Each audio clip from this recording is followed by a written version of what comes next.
Aquarius. Hello, my dear Aquarius. My name is RJ, your tarot card reader. At ang gagawin natin today, my dear, is all about your money and career. Okay? So, ang pinaka-highlight ng reading na to, my dear, is malaman natin kung paano mo maaabot ang tayog ng tagumpay. Sino bang may ayaw noon? Lahat tayo, my dear, gusto natin na maabot na natin ang tayog ng tagumpay. My dear Aquarius, ngayon pa lang, gusto ko na sabihin, my dear, na please brace yourself, prepare yourself, kasi may posibilidad, my dear, na maungkat sa reading na ito yung mga blockages, problem, negative na pag-uugali, negative na energy na meron ka at meron din sa labas. Okay? Inside and outside of your circle. Okay? So, let's go na tayo, my dear Aquarius. Okay? And if you are interested, my dear, sa any stone and crystal, hindi ko na ipapaliwanag yan isa-isa. Meron tayo dito citrine, black tourmaline over here, at saka selenite, okay? So, yan yung mga personal recommendation ko. This is for money, this is for protection, and this is for cleansing, okay? Yan yung mga lagi kong ginagamit, okay? So, kung you are interested, okay, if you're interested lang naman, my dear, meron na tayong basket dyan sa baba. Okay, diyan ka na bumili para meron komisyon ang person. Kung meron ka naman na, good for you. Huwag mo nang dagdagan, okay? Ay, nasa sayo yan, okay? Kung gusto mo dagdagan, didagdagan mo. Kung ano naman, ayan, para lang yan sa mga ano ba nang sinasabi ko? Okay, let's go na tayo sa reading. Dami-dami mo na sinasabi. Sa totoo lang, hindi ako magaling talaga magbebenta. Okay, sinusubukan ko lang ang aking kapalaran. Okay, so let's go na tayo, my dear. Cut na natin into 3. Di talaga ako more on sales na person. Okay, so let's go na tayo, my dear. 6 na baraha lang to, my dear. So, magiging mabilis lang tong reading natin. Anong first card mo, my dear Aquarius? First card ng ating my dear Aquarius para sa kanyang money and career. Okay, we have here the Ace of Cups. Very, very good. Uy, ang ganda ng card na to, my dear. I love it. Teka lang. Okay. My dear, sinasabi dito na parang very, very soon, parang magkakaroon ka ng achievement. Something na parang matagal mo nang ini-expect. Something na parang matagal mo nang hinihintay. It's more on emotional fulfillment. Ang nakukuha ko dito, my dear, is parang malapit na, as in super super soon, my dear Aquarius, talagang makakakita ka ng parang bunga or parang fruit of your labor. Yun na nakukuha ko, my dear, sa card na to. Ang ganda.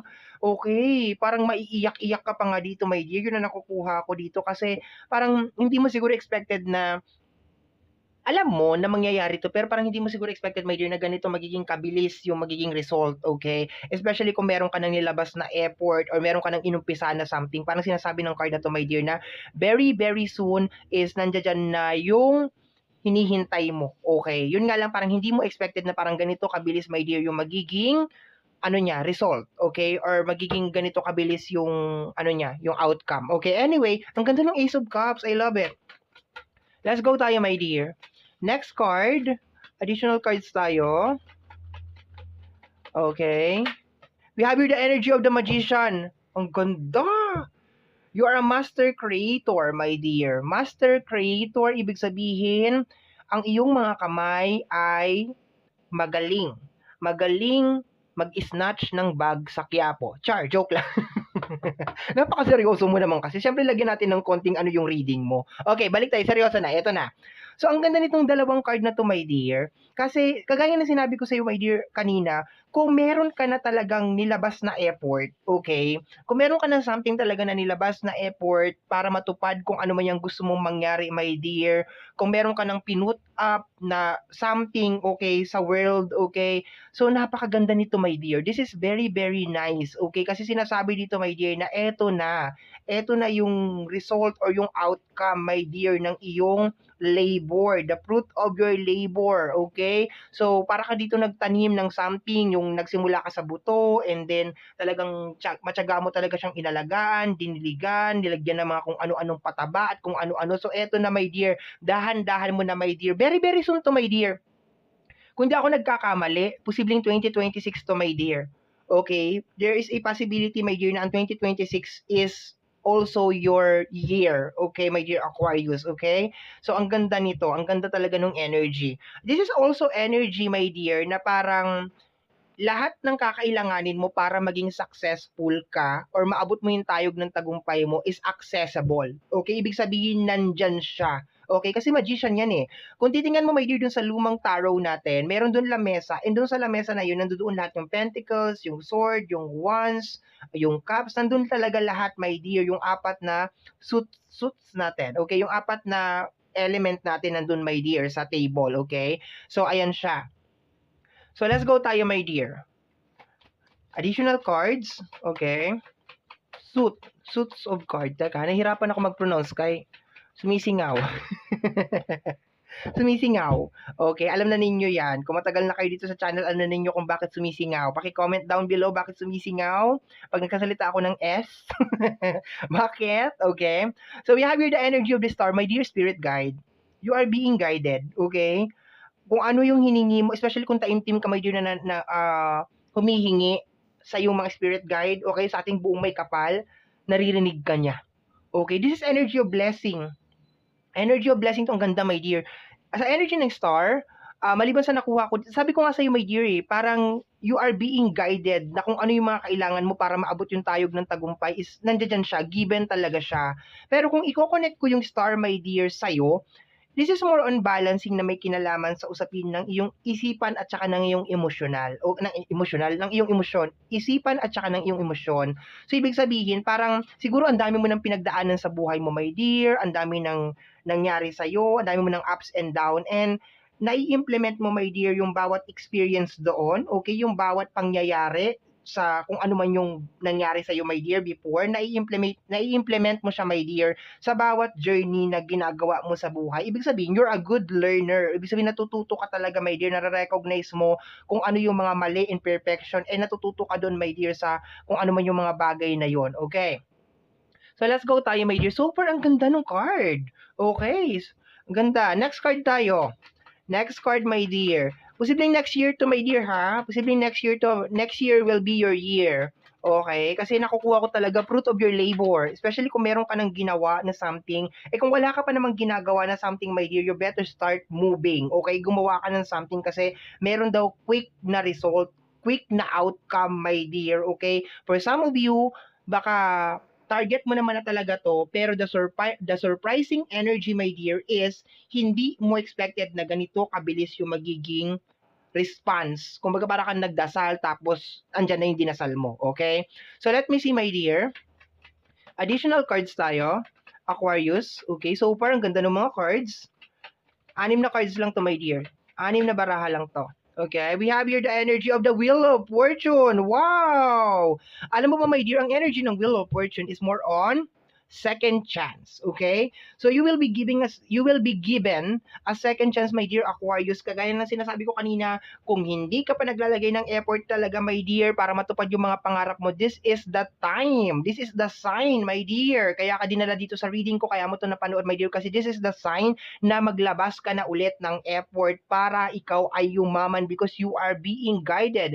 And there's a tendency, my dear, that 2026 next year will be your golden era. Okay? Ibig sabihin, mabibilis ang mga resulta, my dear, as long as samahan mo talaga, my dear, ng effort, action talaga, talagang kumilos ka talaga, my dear, talaga magkakaroon yan ng bunga. Okay?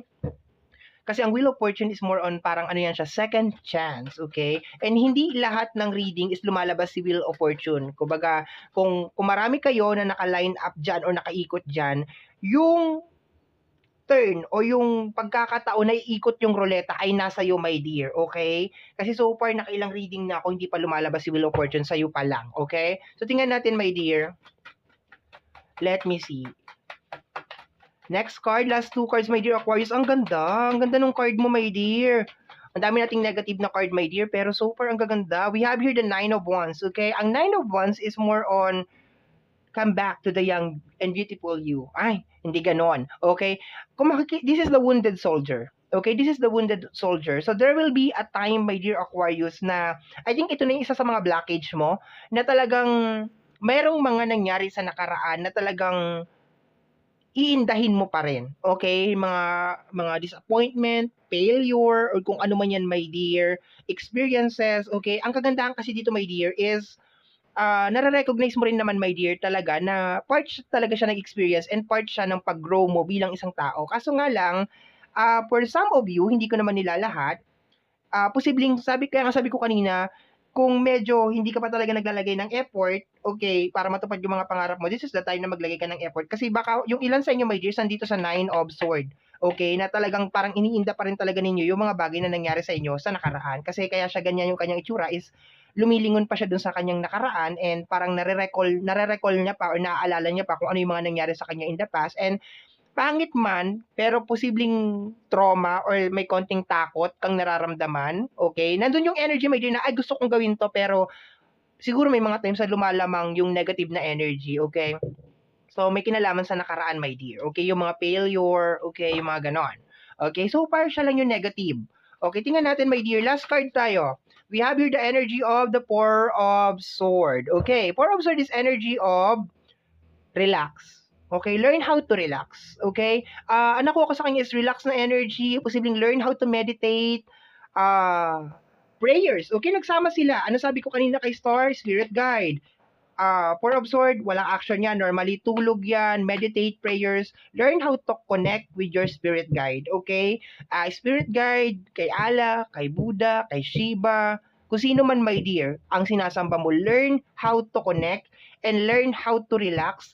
Learn how to ipaubaya, no? I-Englishin ko sana, my dear, pero let go, release, ipaubaya yung mga gusto mong mangyari. Okay? If just in case, my dear, meron mga bagay, my dear, sa nakaraan na parang gumuhit talaga sa puso mo or sumira sa'yo or sumubok sa pagkatao mo, mga taong gumawa ng hindi maganda sa'yo, you need to believe na they will get what they deserve. Hindi mo kinakailangan maglagay ng effort or kahit iangat yung daliri mo para sa kanila because they will get what they deserve. And i-consider mo, my dear, na kung ano man yung nangyari sa'yo in the past is all part of your growth, your improvement, enhancement mo bilang isang tao. Okay? Sa area na to, my dear, learn how to relax, learn how to pray, yung taimtim, meditate, as much as possible, yoga, pwede din para kumalma lang, my dear, ang sarili mo. And once again, kung hindi ka pa nakakapaglagay ng effort, congratulations dun sa mga nakapaglagay na ng effort, nakapag-umpisa na, because there's a tendency, my dear, na biglang bibilis, my dear, yung result na hinihintay mo. Okay? If wala ka pang nalalagay na effort, and nandun ka pa rin, my dear, sa area na traumatic ka pa rin, kung ano man yung nangyari sa'yo in the past, sinasabi ng card na ito na you need to move forward. Okay? Next, parang ganon. Kasi tinatawag ka na parang next, Aquarius. Tapos nandiyan ka nakatulala ka pa dyan. Next, sasabihin nandun sa likuran mo, ako na nga. Nakatulala ka dyan. We have here the energy of the Temperance, okay? My dear, ang Temperance is a very, very positive na card, okay? Kasi sa likod niyan is minsan meron sun, minsan merong crown, and merong road. Ibig sabihin, meron kang road to success, okay? So, meron ako mga na-reading na pinanganak sila na magiging successful talaga, or meron talaga silang line up na maging successful. Meron naman ako mga na-reading na talagang kinakailangan talaga lang mag-effort talaga. And based on your reading, my dear, naka-line up ka na maging successful. Okay, you just need to believe on it. You just need to balance. Take everything as an experience, okay? Kasi part mo yan para mag-grow ka. And so far, isa lang yung negative card mo dito. That is the 9 of Wands, which is more on parang minsan meron mga nangyari sa'yo sa nakaraan na talagang binabangungot ka pa rin hanggang ngayon. Okay? But so far, hidden message natin, the Temperance, that is very, very nice. Balance your emotion and spread your wings. Kung makikita mo dyan, my dear, spread your wings like a butterfly. Okay? So, my dear Aquarius, ito ang nakita natin, my dear, sa iyong money and career, or nasagap natin na energy sa iyong money and career. Somehow, my dear, kung nagustuhan mo ang ating reading, don't forget na mag-subscribe. I-click, my dear, ang notification bell para ma-update ka every time na meron tayong mga bagong uploads. And Free to like, free to share, free to comment sa lahat po ng ating mga videos. Once again, my name is RJ, also known as Apo J. Maraming salamat po, and until next time, bye-bye. Thank you, my dear.